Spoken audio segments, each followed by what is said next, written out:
ध्यान से सुनना। कल लास्ट टॉपिक पढ़ा था। Good afternoon Mansi, good afternoon Hemlata. तो सुनना पॉइंट को। 18-3। 18-3 में क्या होता है? 18-3 में क्या होता है एक्चुअली? 18-3 में अगर आपके बिजनेस का कॉन्स्टिट्यूशन, कॉन्स्टिट्यूशन का मतलब क्या हुआ? आपका बिजनेस अमालगमेट हो गया, आपने कन्वर्जन कर लिया, सक्सेशन कर लिया, डीमर्जर हो गया, ठीक है, या किसी भी तरह से कोई भी कन्वर्जन हुआ है, तो इन दैट केस आईटीसी की कैलकुलेशन किस तरह से होगी? जो आपके आईटीसी है उसकी कैलकुलेशन किस तरह से होगी? तो हमने यहाँ पे 3 मेजर टॉपिक बनाए। Amalgamation, conversion. अब कन्वर्जन के अंदर ऑलमोस्ट सब कुछ आ गया। कन्वर्जन में ऑलमोस्ट कन्वर्जन, सक्सेशन वगैरह सब कुछ इसी में आ गया। Last and final demerger. ठीक है। The point is, in case of amalgamation मतलब दो कंपनी थी एक्स और वाई, दोनों कंपनी मर्ज होके जेड बन गई, तो इन दैट केस क्या होगा? जो भी एक्स और वाई की आईटीसी है वो सारी की सारी जेड को अवेल हो जाएगी। चलो एक एग्जांपल लेते हैं। एक एग्जांपल लेते हैं।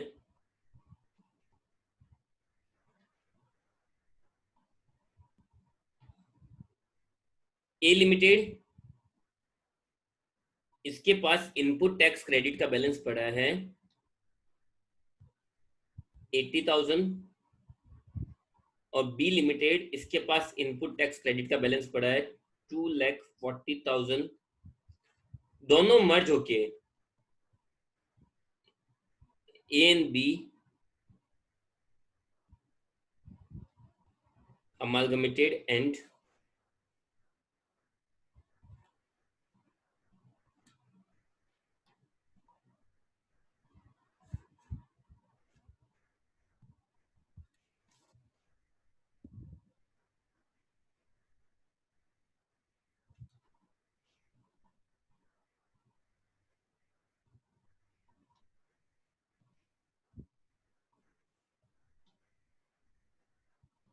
चलो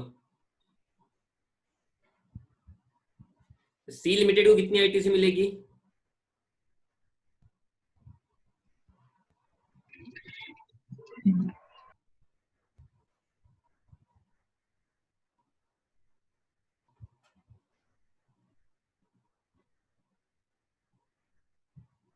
ऑब्वियसली दोनों कंपनी के आईटीसी ऐड होके 80,000 और 2,40,000 दोनों ऐड होके किसको मिल जाएगी? सी लिमिटेड को। ठीक है। नेक्स्ट,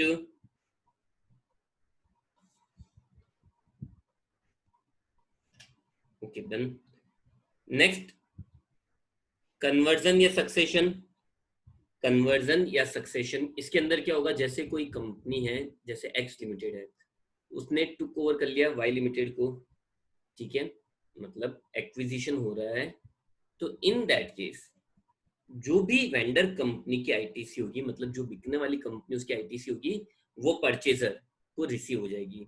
अगर एग्जांपल से समझे तो एक्स ने वाई को खरीदा, तो वाई की जितनी भी आईटीसी है वो सारी की सारी किसको मिल जाएगी? एक्स को मिल जाएगी। And finally demerger. डीमर्जर का सीन क्या रहता है? एक्स और एक्स वाई लिमिटेड नाम की एक कंपनी है जो डीमर्ज हो गई और नई कंपनी बन गई ए और बी। ठीक है। तो एक्स वाई कंपनी की जो भी आईटीसी थी वो ए और बी को उनकी नेट एसेट के रेशियो में रिसीव होगी। ठीक है। अगर मैं यहाँ पे एग्जांपल लेने जाऊं, एक कंपनी थी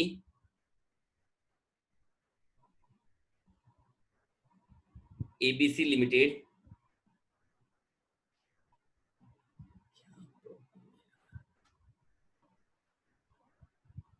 एक कंपनी है एबीसी लिमिटेड, ठीक है। अब एबीसी लिमिटेड में क्या सीन है? ABC limited, sorry, ABC limited की सिचुएशन समझना। एबीसी लिमिटेड की नेट एसेट्स है या नेट वर्थ है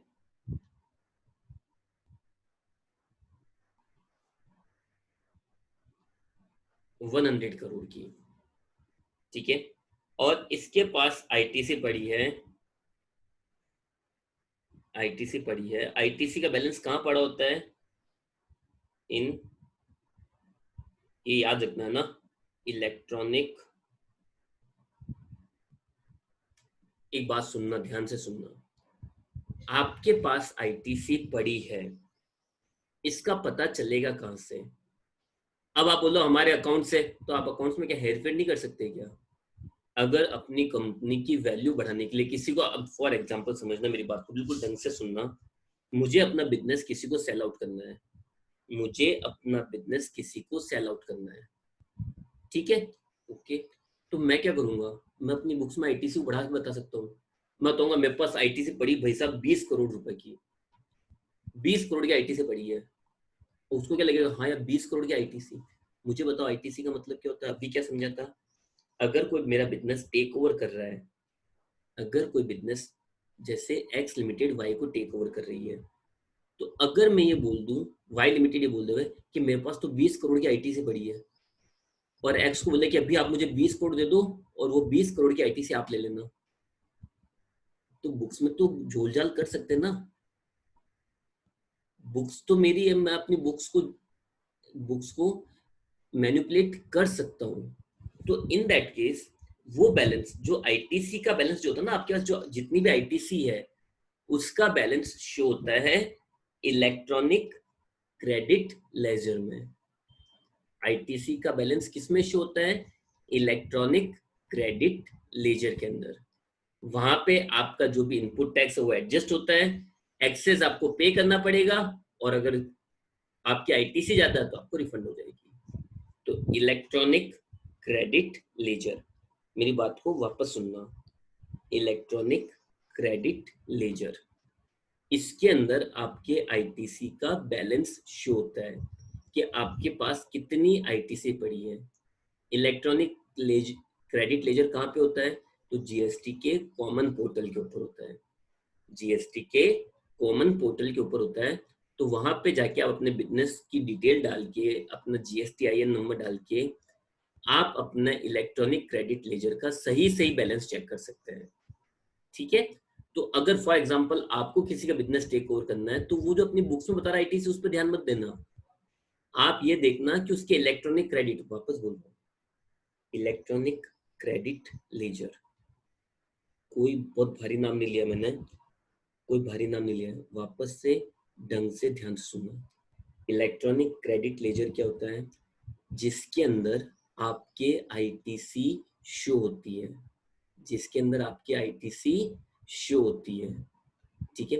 तो मैं ये बोल सकता हूँ आईटीसी को जो रिवील करता है उस लेजर को बोलते हैं electronic credit ledger.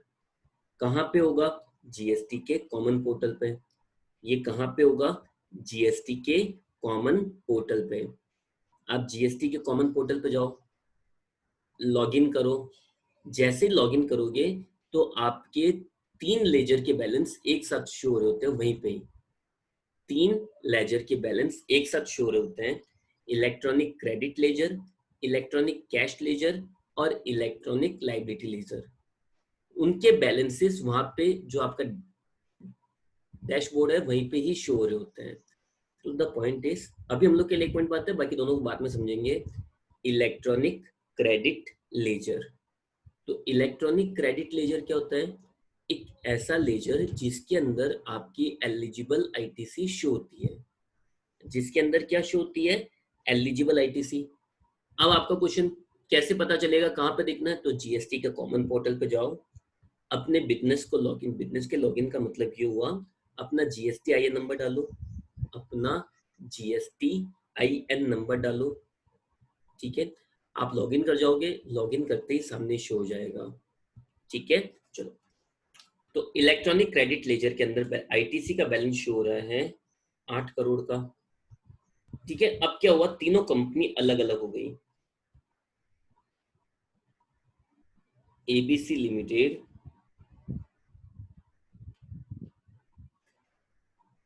Demerged, demerged किस में हुई है? ए, बी और सी।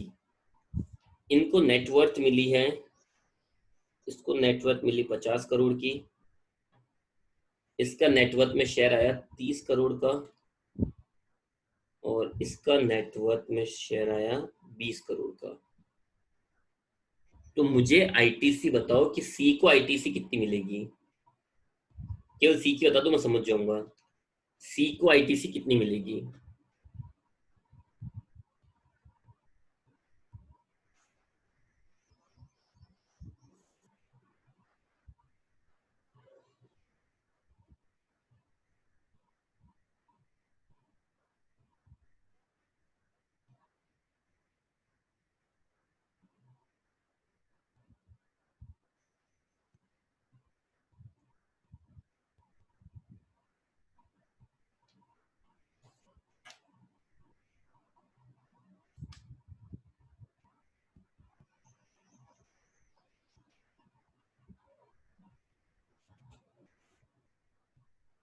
आईटीसी कितनी, आईटीसी किसके रेशियो में जाएगी, नेटवर्थ के रेशियो में। तो आईटीसी है 8 करोड़ की, डिवाइड बाय टोटल नेटवर्थ कितनी थी 100 करोड़ की, और इसके हिस्से में कितनी आई है 20 करोड़ की। तो आईटीसी कितनी मिल जाएगी 1.6 करोड़। ओके चलो, तो ये तो बात हुई हमारे सेक्शन नंबर 18(3) की। ये कौन सा सेक्शन कंप्लीट करा हमने, 18(3). ठीक है, इसके बाद में हम लोग नेक्स्ट लेते हैं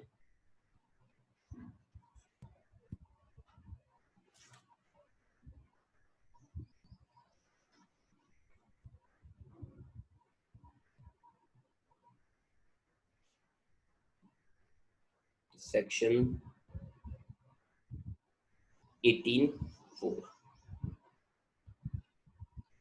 हमने अभी ऊपर क्या पढ़ा था, हमने वेल डन भावना, हमने ऊपर क्या पढ़ा था, एक सेक्शन पढ़ा था, एक सेक्शन रीड आउट किया था। ये देखो 18(1)(c) कि भाई कंपोजिशन से नॉर्मल रजिस्ट्रेशन में आ जाए। फिर 18(1)(d) एग्जेम्प्टेड से नॉर्मल में आ जाए। पर उल्टा हो जाए तो, उल्टा कैसे,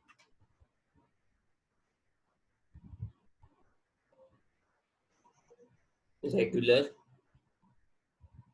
या नॉर्मल रजिस्टर्ड पर्सन है, रेगुलर या फिर नॉर्मल रजिस्टर्ड पर्सन है,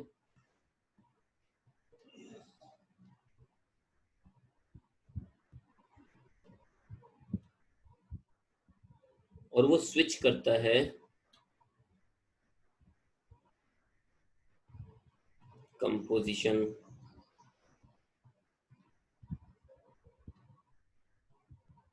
एग्जेम्प्टेड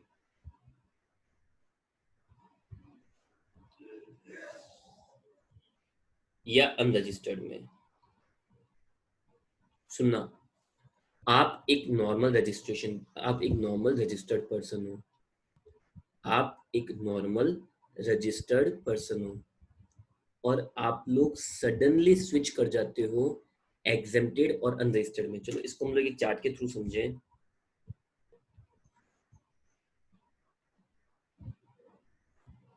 आपने यहाँ पे रजिस्ट्रेशन ले रखा है, कुछ टाइम बाद में आप लोग अनरजिस्टर्ड या कंपोजिशन में जाना चाहते हो। तो इस दिन आप पहले क्या थे, रजिस्टर्ड थे, रजिस्टर्ड थे, देन आप लोग क्या थे, एलिजिबल फॉर आईटीसी।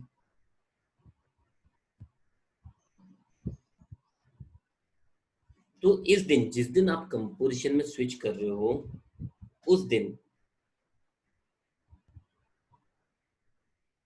आपके इलेक्ट्रॉनिक क्रेडिट लेजर में आईटीसी का बैलेंस पड़ा है 2 लाख का। उसका क्या होगा,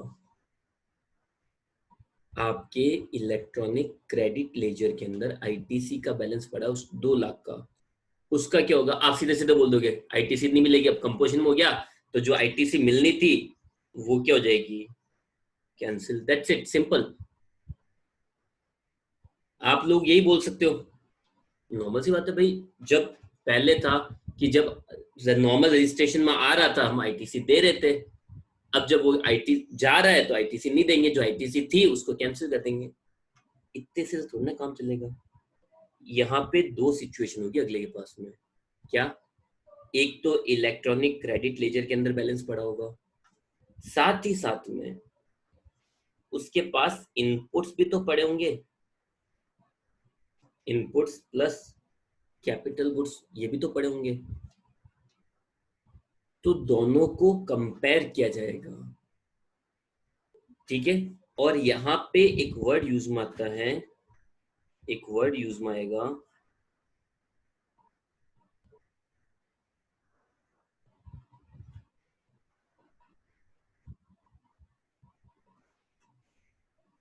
reversal of ITC. Reversal of ITC का मतलब क्या होता है?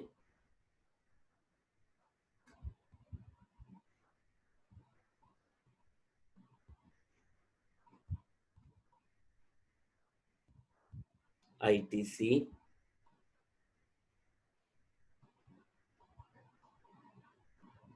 will be cancelled and will be added to output tax liability. इसको जान दो, डेफिनेशन जो प्रैक्टिकल लैंग्वेज हो तो आपको रटने मारने वाली है। एक बात बिल्कुल ध्यान से मेरे को एक आंसर देना, ठीक है। मैंने आपको मैंने आपको एक बहुत सिंपल सा समझना ना, बहुत सिंपल से एग्जांपल के थ्रू समझना।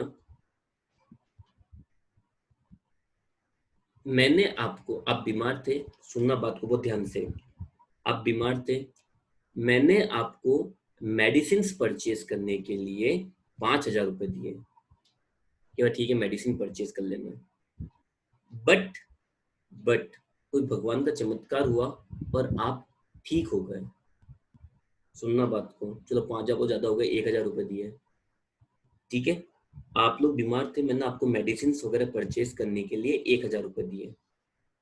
आपने सोचा कल मेडिसिन खरीद लेंगे, और सडनली आज रात को आपने घर पे कोई उकाला वगैरह पिया, कुछ भी मान लो, कैसे भी चमत्कार मान लो, आप लोग ठीक हो गए। ठीक हो गए तो अब मैं कल क्या करूंगा? अब जब ठीक हो गए तो 1,000 रुपये वापस दे दे भाई, 1,000 रुपए वापस दे दे। रिवर्सल ऑफ अमाउंट मतलब जो मैंने आपको पैसे दिए थे वो मैं आपसे वापस से ले लूंगा। तो इसी लाइन को यहाँ ऐड करना, रिवर्सल ऑफ आईटीसी। मैंने आपको इनपुट टैक्स क्रेडिट दी थी, मतलब जो आपने टैक्स चुकाया है वो आपको मैं वापस रिफंड कर रहा हूं। बट अगर आपने कंडीशन पूरी नहीं की तो वो कैंसिल कर दूंगा और वो आईटीसी आपसे वापस से ले लूंगा। वो आईटीसी जो मैंने आपको दी थी वो आपसे वापस ले लूंगा, and that is called reversal, ठीक है। अब इन सबको छोड़ देते हैं भाई, ये सब उन लोगों के लिए थे जो एक एक वर्ड को पढ़ रहे हैं। हम हमारे लैंग्वेज पा जाते हैं। अब मैं केवल सिंपल वर्ड में बोल रहा हूं, इतना सा ध्यान रखना। एक रेगुलर नॉर्मल रजिस्टर्ड पर्सन था, एक रेगुलर नॉर्मल, यहां से वापस ढंग से सुनना, अभी तक जो बोला उनके लिए था जो मतलब हर वर्ड को ढंग से पढ़ते हैं। अब मैं जो बोल रहा हूँ उनके लिए जिनको केवल क्वेश्चन के आंसर से मतलब है, बाकी से कोई लेना देना नहीं है, ठीक है। तो एक नॉर्मल रजिस्टर्ड पर्सन था, वो कंपोजिशन में, एग्जेम्प्टेड में या अनरजिस्टर्ड में चले गया। तो हमारे को कैलकुलेशन क्या करनी होगी? हमारे को कैलकुलेशन करनी पड़ेगी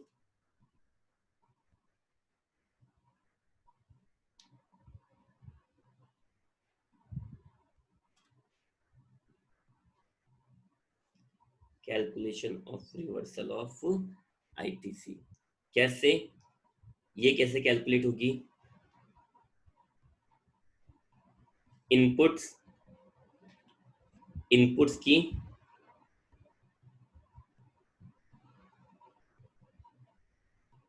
100% रिवर्स कर देंगे, इनपुट्स की 100%, ठीक है। और कैपिटल गुड्स में फॉर्मूला आ जाएगा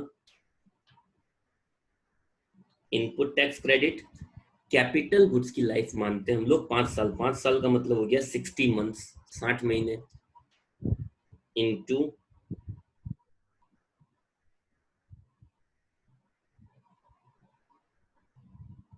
रिमेनिंग लाइफ, और रिमेनिंग लाइफ को मैं बोल सकता हूँ, जो रिमेनिंग लाइफ है उसको मैं बोल सकता हूँ 60 माइनस यूज्ड मंथ्स। तो देखो, सिंपल सा पॉइंट याद रखो, अगर एक रेगुलर पर्सन, एक रजिस्टर्ड बंदा, एक रजिस्टर्ड बंदा कंपोजिशन एग्जेम्प्टेड या अनरजिस्टर्ड में स्विच करता है, एक रजिस्टर्ड बंदा कंपोजिशन एग्जेम्प्टेड या अनरजिस्टर्ड में स्विच करता है, तो इन दैट केस मैं बहुत ही सिंपल सी कैलकुलेशन करूंगा, जितने भी इनपुट्स है उसकी 100% आईटीसी को रिवर्स कर दूंगा, प्लस जो कैपिटल गुड्स है उस पर क्या करूंगा, आईटीसी अपॉन में 60 into remaining life, ITC upon में 60 इंटू रिमेनिंग लाइफ, और इसमें क्या रहेगा, रिमेनिंग लाइफ का मतलब क्या हो गया, 60 माइनस यूज्ड मंथ्स। ठीक है, जैसे एक एग्जांपल की बेस पे ले रहे हैं, एक एग्जांपल, मैं ये यूज्ड मंथ को समझा रहा हूं।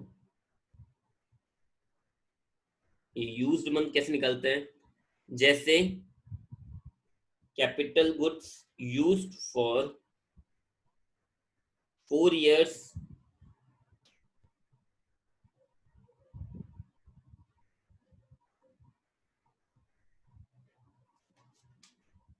कैपिटल गुड्स कितने टाइम यूज में ले लिया है, 4 years 3 months एंड 10 days। ठीक है, तो यूज्ड मंथ कितने हो गए, यूज्ड मंथ कितने मानू,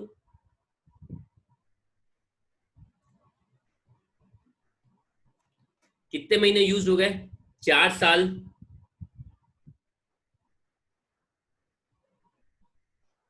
नहीं इसमें ऐसा कुछ भी नहीं भावना, इसमें ऐसा कुछ भी नहीं है। ठीक है, तो देखो कितने मंथ्स हो जाएंगे, सुनना मेरी बात को, 4 साल, 4 साल का मतलब क्या हो गया, 12 चौक 48, 4 साल का मतलब क्या हो गया, 12 चौक 48, 3 महीने, तो 48 + 3 51, प्लस 10 दिन, 51 10 दिन, एक दिन भी होगा तो उसका पूरा मंथ काउंट हो जाएगा, और ये हो जाएगा 52 मंथ्स। तो जो कैपिटल गुड्स है वो काम में आए हैं, जो कैपिटल गुड्स है वो काम में आए 4 साल 3 महीने और 10 दिन। अगर एक दिन भी काम, अगर चलो या तो 10 दिन लिखे, मैं अगर या एक दिन भी कर दूं ना, एक दिन, तब भी 52 रहेगा। ठीक है, तो द पॉइंट इज 4 साल 3 महीने 10 दिन, तो 4 साल का मतलब 12 चौक 48 महीने, 48 + 3 महीने और 51, 10 दिन का मतलब एक महीना पूरा हुई। अगर किसी महीने में एक दिन भी काम आई है, अगर किसी महीने में एक दिन भी काम आई है तो उसको पूरा मंथ काउंट करेंगे। तो 4 साल मतलब 48, तो यहाँ पे कितने हो गए, 4 साल मतलब 48 + 3 महीने और 10 दिन का मतलब एक और महीना हो गया, तो टोटल कितने हो गए, 52। आई बात समझ में। ठीक है, उसी तरह से चलो एक को लेते हैं एग्जांपल, कैपिटल गुड्स परचेज किया था 20 सितंबर 2019 को, इसने स्विच किया है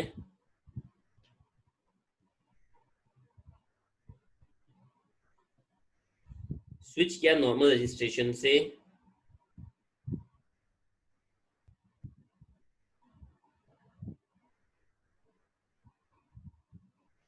तो अब बताओ कितने मंथ्स हुए,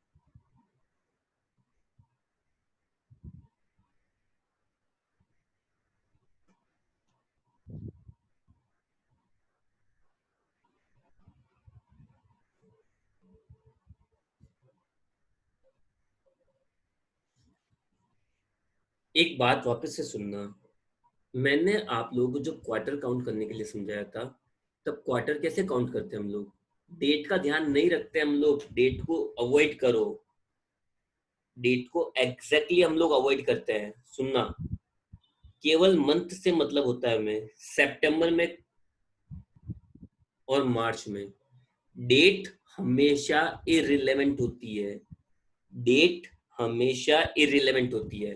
तो अब मंथ कितने हो गए? सितंबर, अक्टूबर, नवंबर, दिसंबर, जनवरी, फरवरी, मार्च। दैट मीन्स 1 2 3 4 5 6 7 मंथ्स कितने माने जाएंगे? 7। ठीक है। द पॉइंट इज, डेट से हमें कोई मतलब नहीं होता है। डेट से हमें कोई मतलब नहीं होता है, हमें मतलब होता है केवल केवल और केवल मंथ से। डेट से मुझे कोई लेना देना है ही नहीं। तो 20 सितंबर को इसने 20 सितंबर को इसने क्या किया था? कैपिटल गुड्स परचेज किया था। स्विच कर रहा है मार्च में, तो सितंबर से मार्च चलेंगे, डेट से कोई लेन देना नहीं है। जैसे 20 से 20 अक्टूबर, 20 नवंबर, 20 दिसंबर, 20 जनवरी, 20 फरवरी, 20 मार्च। अगर आप लोगों ने ऐसे काउंट किया है तो वो गलत है। अगर आप लोगों ने इस तरह से काउंट किया है तो वो पूरा का पूरा गलत है। ठीक है। आप काउंट कैसे करना था? सितंबर से मार्च तक पूरा। अगर किसी ने इस तरह से काउंट किया है 20 20 20, तो वो गलत कैलकुलेशन थी। कैलकुलेशन होगी सितंबर टू मार्च। डेट इररिलेवेंट है। फॉर एग्जांपल, अगर मैं यहाँ पे डेट 21 31 1 कुछ भी लिखूं, तब भी मार्च ही काउंट होगा। आई बात समझ में सबके? चलो यस सर। नेक्स्ट।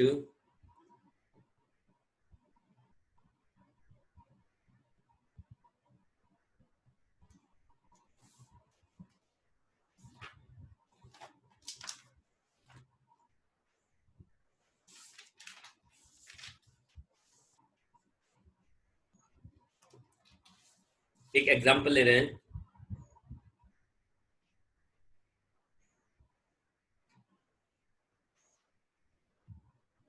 एग्जांपल ले रहे हैं। ठीक है। Mister A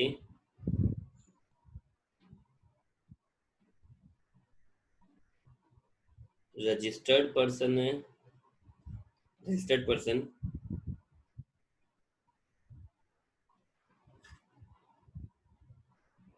opted for composition scheme on 1 अप्रैल 2019। और इसमें वो एक दिन पहले चेक करना होता है। ठीक है। तो इनके पास इनपुट्स क्या क्या पड़े हैं?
तो मुझे बताओ इसमें आंसर क्या होगा फटाफट से। You have only 1 minute.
चलिए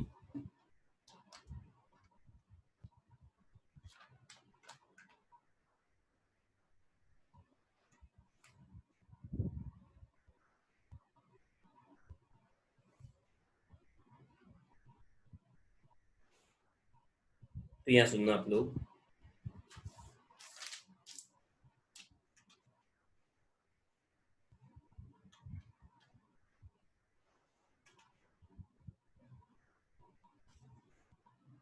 तो देखो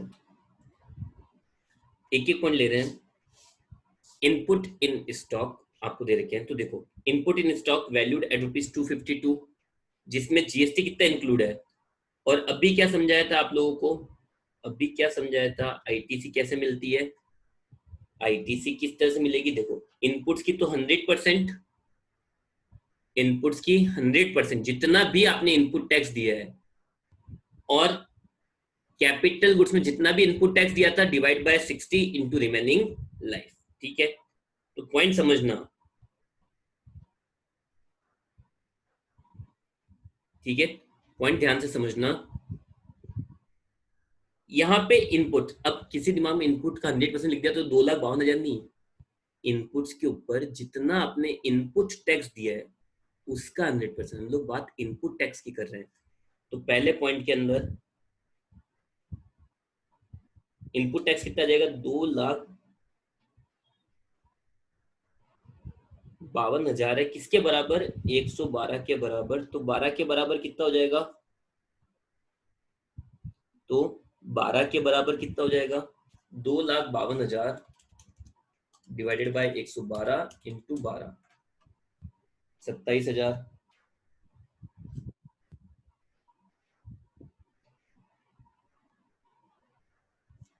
ठीक है, इसके बाद में सेकंड फिनिश्ड गुड्स के अंदर, फिनिश्ड गुड्स के अंदर क्या सीन है, तो फिनिश्ड गुड्स के अंदर वैल्यू कितनी है, 134,400, जिसके अंदर जीएसटी कितना इंक्लूड है, 12%। तो 1,34,000, इसके अंदर 12% जीएसटी, हम तो केवल जीएसटी तो निकालेंगे। आप 100% के चक्कर में पूरे 2 लाख, ध्यान रखो कि आपको टैक्स की आईटीसी, मतलब जो आईटीसी होती है वो टैक्स से रिलेटेड है, पूरी वैल्यू से रिलेटेड थोड़ी ना है। पढ़ो ध्यान से, 1,34,400 पूरी वैल्यूड है, उसकी वैल्यू है, उस पर जीएसटी कितना इंक्लूड है, केवल 12%। तो ये हो जाएगा आप लोगों के 1,34,400 डिवाइडेड बाई 112 इंटू 12, 14,400। ठीक है, और फाइनली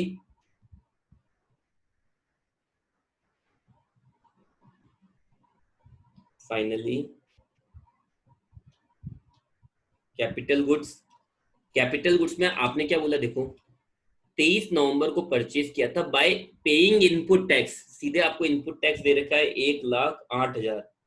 प्लीज कोई ये मत बोलना कि आपको कैसे पता चला कि नीचे इनपुट टैक्स दे रखा, उन दोनों में नहीं दे रखा है।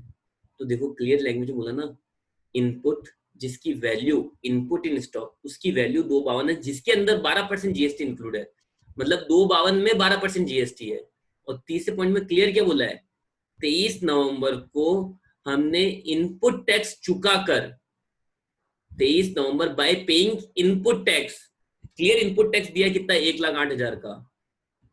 ठीक है, तो 1,08,000 divide by 60 into 60 minus used life कितनी हुई,